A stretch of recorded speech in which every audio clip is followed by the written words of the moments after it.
Hi, my name is Bailey Hillman. In this video, we're going to discuss skilled nursing facilities and long-term care placement. So many of us, as we go out and look for placement for our loved one, it is kind of a daunting task, right? Maybe you live in a community where there's 20 different nursing homes within a 40-mile radius, or you may live in a community where there's just one, and you're worried about, what do I look for in this one place, and what should I be watching out for as I place my loved one in this community. So I'm going to give you 7 tips. Okay, so 7 things that you're going to want to investigate before you place your loved one in a community. The first thing we want to look at is your census. Okay, the census of the building. So what you want to do is ask the community, hey, what is your current census? Okay, and what that means is, how many residents do you currently have living in your community? Let's say they say that they've got 40. Okay, so we have a census of 40 right now. The next thing you want to ask is, what is your full capacity? Right? Because you might have 40, but you have 200 beds. That's not a good sign. All right. But if they have 40 and their capacity is 40, then that means they're full. Or maybe their capacity is 50 and they only have 10 spots left. That's okay as well.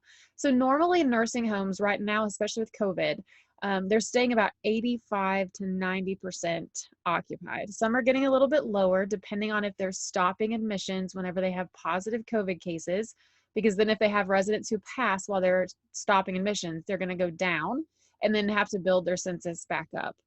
So you want to stay in the 80 to 85% occupied range would be a facility that is a good pick. If you could find somewhere that's like, we're like 95, 96% occupied, that's excellent, right? That's the building that I am currently the administrator of. We stay around 96 to 97%, which is a really high census number, okay? And that means that we're doing something right.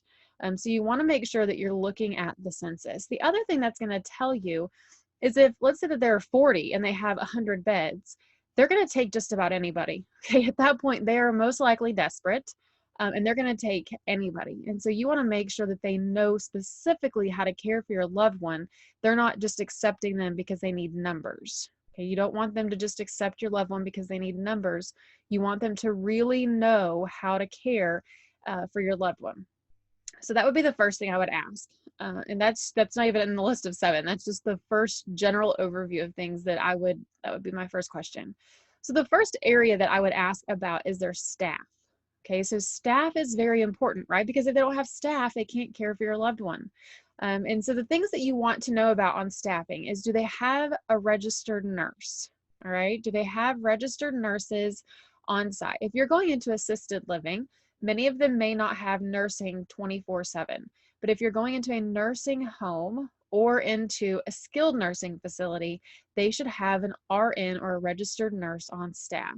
Most likely they will have one on each shift. So there's someone there that's a registered nurse on each shift. So if there's an emergency, they have a little bit more skill than your LVNs do, or your licensed vocational nurses will have, and so they will be able to respond to emergencies. So what are the levels of nursing? Sometimes they call them different titles depending on the state. So you just want to see, what is the highest level of nursing licensure that you have in the building at all times. The other thing is your staffing ratios. So what that means is, how many staff per the number of residents that you have.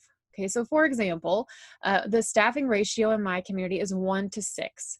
I have 1 staff member, okay, direct care staff member to every 6 residents, meaning I have a nursing assistant and a nurse. Those are the ones that count for my staffing ratios. I have 1 of those to every 6 of my residents. That is really good staffing numbers. Okay, you may not be able to find that. I would probably stick to around no more than 1 to 10 during the day. If they have an Alzheimer's certification, those numbers, they're going to be regulated. We're regulated to 1 to 8 most of the time. So on average, 1 to 8. But we actually go a little bit further and do 1 to 6. And then you also want to know, like, what is your activity staff? Okay, so I have an activity assistant per 20 residents. So 1 person per 20 residents. So at any given time, I have 5 staff members in activities in my building at a time. Okay, that's a really good staffing ratio for activities. Most communities, you'll find one director and one assistant for around 100 to 160 bed community. Okay, if they're over that, if it's like a continuum of care or a CCRC, if they're a continuum of care type community with multi levels, you're going to have a lot more staff. So you want to know what their activity staff is, what their ratios for their nursing staff is, and then what is the highest nursing license that they may have in the community at a time. The last thing on staffing is their retention rate. So how are they able to keep staff? Okay, I want to turn this into like positive, not how is your turnover rate, but how is your retention rate? Who are you retaining? Because the turnover rate may be high, and let me explain why. I might have one position. Okay, so I have multi-level communities in my one community. So my nursing home has 5 different levels, and we take care of all of the levels of dementia. Okay, so from mild to severe. We also have a unit with behaviors. For a very long time, that one unit was constantly turning over staff. The reason that it was doing that was because it's a very hard unit to work, right? So my retention rate, okay, that I'm retaining a lot of employees, it could be in the 80s, right? But that one unit could make my turnover rate look like it is high hundreds, okay, if I'm turning over multiple times in this one position. It may be turned over, it may be a high number because of that one position. So whenever you're looking at retention or how they're keeping their staff, ask about retention, not turnover. Okay, how are you doing retaining the staff that you need? What is your retention? You can ask about turnover, but your retention rate is going to really tell you, are they retaining most of their staff? Or are they really turning them all over? I've known facilities that their turnover rates are in 200s. Okay, they turn their entire staff over in twice in 1 year. That is really bad. You do not want to be in a community where they're constantly turning over staff. The reason that would be is because you would not have good consistent care. Okay, you want good continuity of care. So the same staff members taking care of your loved one. The second thing is the residents. So if you're able to get into the community and see the other people who live in that community, you want to look and see how they're interacting. Are they happy? Are they smiling? Are they up, sitting up nicely in their chairs? Their clothes clean? Is their face groomed? Are they engaged, or what are they doing during the day? Are they engaged with one another? Are they having conversations with each other? Are they laughing and joking with the staff? Are the staff interacting with them? So you want to pay really close attention to the residents. If you're not able to get into the community due to COVID, you will not be able to ask to see residents because of HIPAA, right? We can't send you pictures of residents in the community. But if you're able to go make a visit, you want to definitely look around and know what is going on with the residents. The third thing is the facility itself. Okay, so what does the facility, the community look like on the outside? Whenever you walk in the door, does it have an odor? Okay, immediately when you walk in, is it like, whoo, that is a terrible smell? Is it a smell throughout the entire community, or is it just in certain areas? So let's say I walk down a hallway and I'm like, wow, that is a strong, potent smell. It may be that someone just had an accident, right? And you can't judge the entire community based off of one smell down one hallway. So I'd encourage you to not just be turned off by that, but if you walk in the doors and you're like, whoa, hit with a smell, that may be another story, okay, with the cleanliness of the facility as well as the cleanliness of the residents. You also want to go to the place that your parent or your loved one is going to be staying. All right, I interviewed for a position at a very, very nice community. This community was $1 million entrance fee, meaning to even live there, you had to give them $1 million, which you only got 700,000 back on. Whenever something may have happened, if you moved out or if you passed away, you'd only get 700,000 back. It's $1 million entrance fee. When I interviewed there, the lady was so kind, right? She showed me to the independent living, the assisted living, and I was going to be over the entire activity department. So I was going to be in all of their communities. They had skilled nursing, memory care, assisted living, and independent living.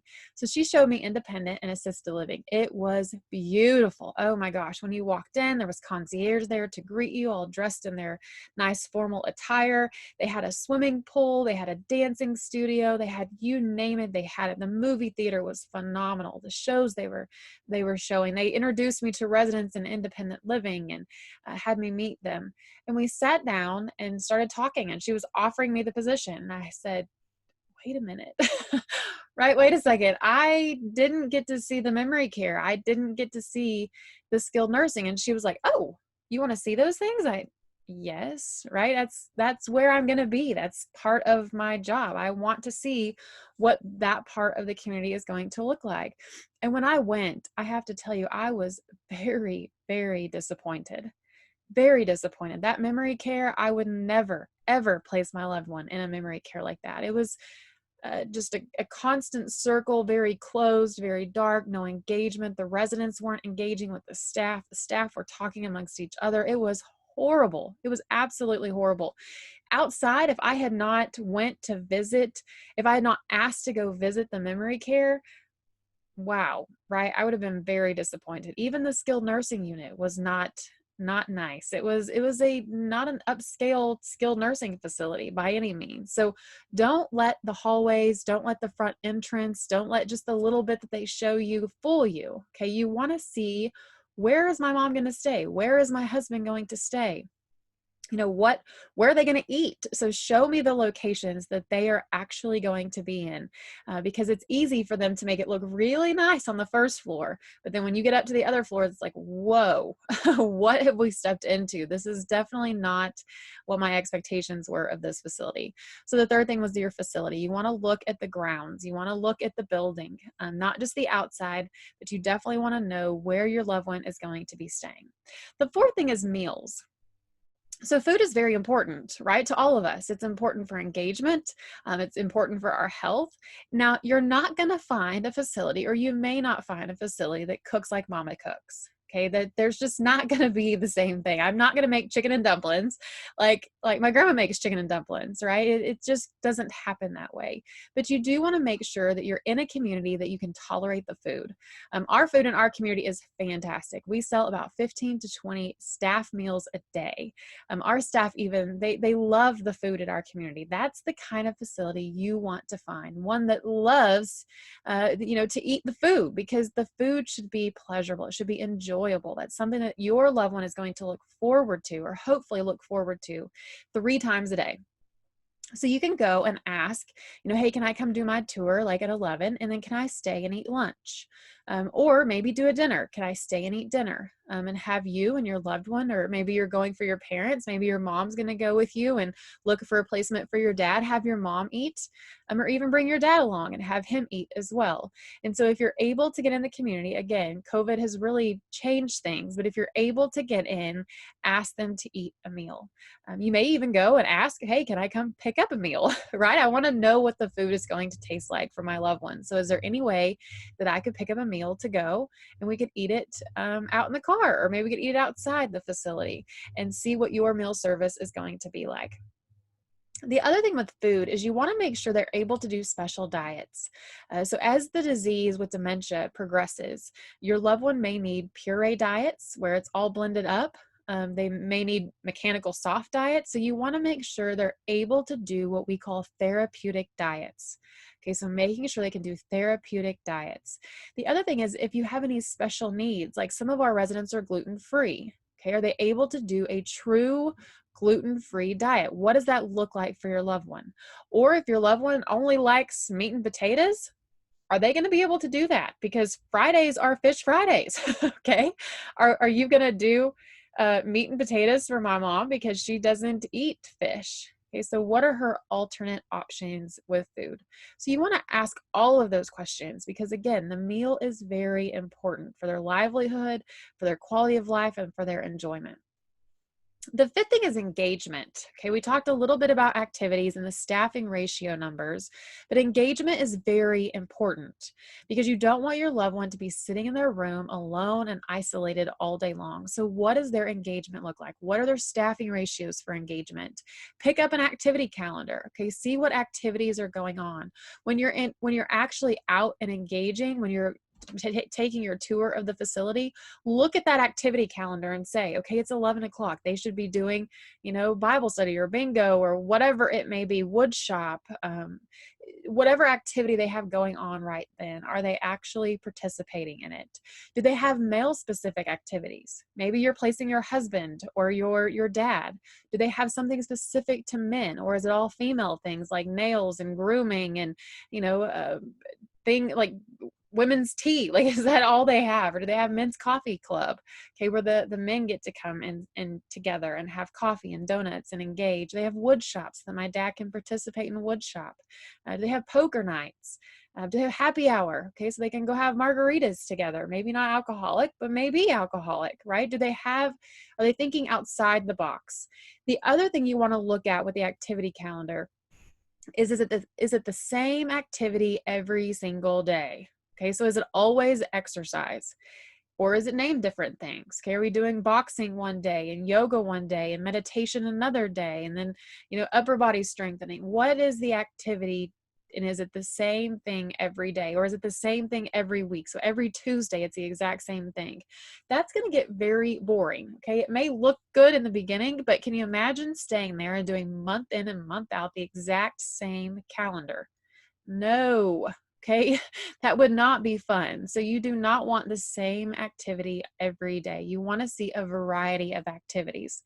The other thing to look at is the 5 areas of wellness. And I actually teach this to activity directors as well as administrators to make sure they have a well-rounded engagement program. Are they looking at physical? Are they doing emotional activities? Are they doing intellectual activities? Are they doing spiritual and social activities? Those are the 5 areas that you want to make sure that they're meeting. If they're constantly doing intellectual activities like trivia and Bible study and crosswords and puzzles, if they're doing those and there's nothing in there for exercise, if there's no social events, if there's no church events, if all of the areas of wellness are not going to be met for your loved one, that might not be a good placement. Okay, because you want their areas of wellness met in the most effective way possible. And so group activities may be it. Or if they don't want to do group, do they do one-on-one? Do they offer one-on-one activities for your loved one if they're not into the group activities? So engagement, number 5. The 6th thing we want to look at is experience and education. Okay, what kind of experience do the facility staff members have there? If I'm working or I'm going into a dementia care facility and I'm looking for my loved one who has Alzheimer's disease, let's say Lewy bodies. Okay, so let's say that my grandpa did have Lewy bodies. So let's say that my grandpa, I'm trying to place him and he has Lewy body dementia. When I go, I want to ask questions about, do your staff know anything about Lewy body dementia?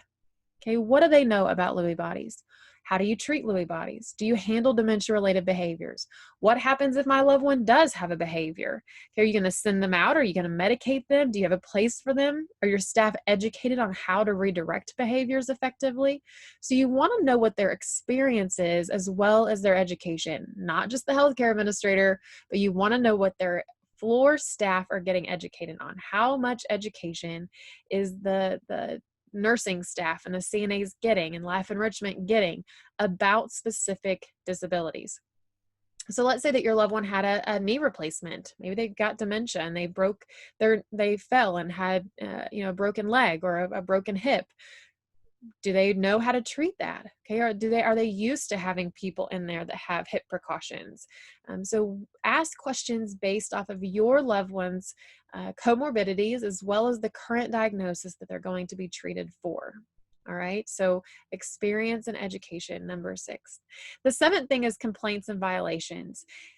This one is really important, but you have to really know what you're looking for and you have to know what to ask for. Okay, so we're required in healthcare facilities to post our prior surveys where anybody can see them. That is open to everyone. You can also go on nursinghomecompare.com and look up all of their prior history as well as all the regulations. So if you can't find it in the community or you don't feel comfortable looking it up in front of other people, you can get on Nursing Home Compare and it will give you all the same information. And so you're going to look at how many tags, how many deficiencies have they had. Okay, so we get tagged, it's federal tags, and all of those tags either have some kind of monetary penalty to them, or they even have some education penalties to them. So it all kind of varies depending on the severity of this tag that we get, or this deficiency that we get.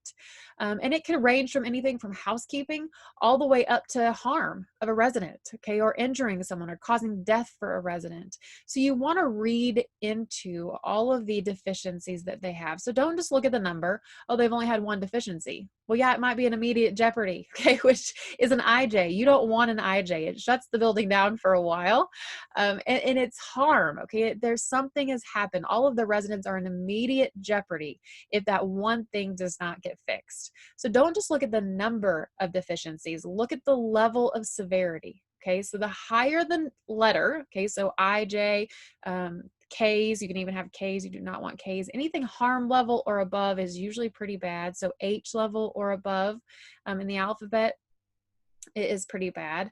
And so you want to look at what is the deficiency, okay, and how severe is the deficiency, and then read into what happened.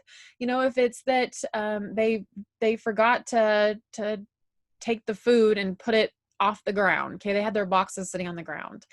You know, the truck may have just came and they didn't have it on the pallets, and so the food was found on the ground, or something was not 18 inches down from the ceiling and they got a tag for that. Yes, is it a fire hazard, but should it deter you from putting your loved one there if everything else checks out? No, probably not. But if you had a resident who fell out of bed and broke their neck and died, that may be a problem. Okay, why and how did they fix that? And do they have an explanation for it? You have the right to know, maybe not exactly what happened, but how they fixed the problem. So if that happened, maybe it was because of the air mattress and they're not doing air mattresses any longer. So they can tell you the ways that they're fixing the deficiencies that they may have got tagged on. So it's good to look at that. Maybe look at it before you go. That may be even a better plan, is look at it prior to, and then you can say, hey, I noticed online when I was looking at Nursing Home Compare that you had a tag, a harm tag on serving improper diets. Okay, you were not serving your residents the proper diet. So how are you going to ensure that my mom is going to get the proper diet, because she's gluten-free and I need to know that she's going to be served that, or she's going to have, you know, diarrhea, and that's just not very, you know, comforting to her. And I want to make sure she's really well taken care of in her diet. So can you explain to me what you would do to ensure that she gets the proper diet? That would be a perfectly fine question. As a healthcare administrator, I would welcome that question any day. Yes, please let me explain to you why we got this deficiency, and let me tell you how we have fixed the problem that we had. So again, dig into those, ask questions. Do not take all of these things, and you need to pick on what is most important to you. What is meaningful to you? If your mom doesn't come out of her room and engage in any activities, then maybe engagement's not important to you. But if staffing ratio is, because you want your mom to get that one-on-one attention because she doesn't come out of her room, then I would look at the staffing ratios. Overall, you're just going to have to write them down. So I would recommend you put them on a spreadsheet. So if you're looking at multiple facilities, and then rate them 1 to 5. Okay, so in this facility, you know what, their staffing ratios are a 3.